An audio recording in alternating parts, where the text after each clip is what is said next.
kina tare da wanda zaki aura mai girma MD.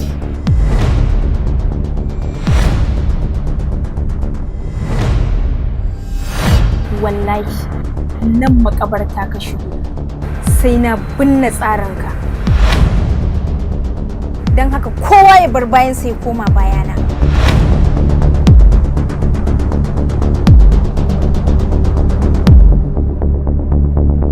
Kuma bayanta. Je saboda wani kamfani.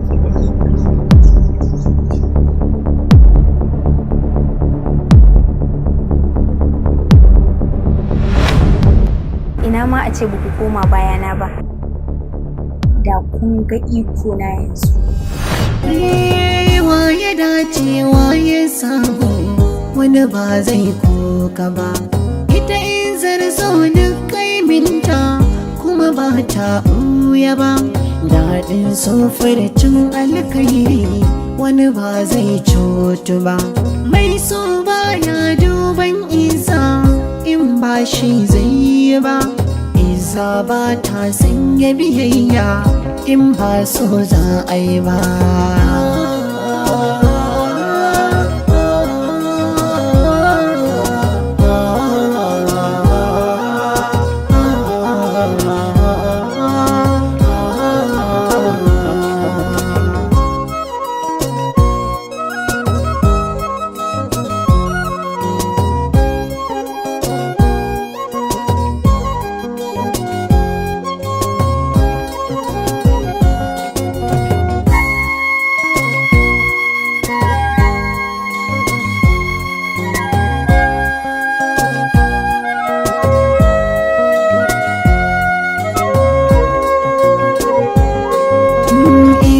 Suna faruwa a kasi da mabuɗin zuciya, tilasirin ya yi sosuwa duk da ana da wadatuwa, shi so ba zai ɓoye ba.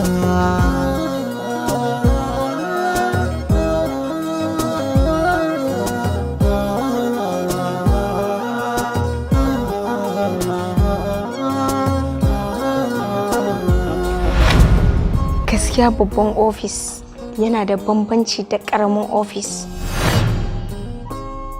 Wai dama haka kike jin kanki idan kina zaune a wannan babban kujerar a cikin wannan babban ofis ɗin?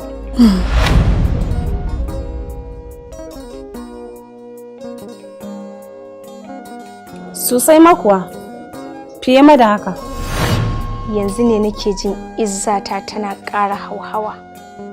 Yanzu ne nake jin izzata tana ƙara bunƙasa. Yanzu ne nake jin zan iya taka uban kowa na mutsike shi yadda nake so. Ki nuna masa zazzafan ƙiyayya tsakaninki ke da shi, amma ki daina nuna mishi zazzafan ƙiyayya a gaban mutane. Saboda ɗan adam yana da wani irin hali. Da yawan mutane sukan tausaya mutumin da ake nuna masa ƙiyayya a zahiri, to wannan tausayin nan yakan jefa masa soyayyarsa. Ni ma ban san me yasa bana iya ɓoye ƙiyayyata a gare shi ba.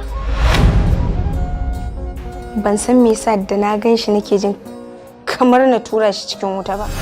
Shi ma hakan yake ji dangane da ke, amma yakan nuna miki cewa shi namiji ne,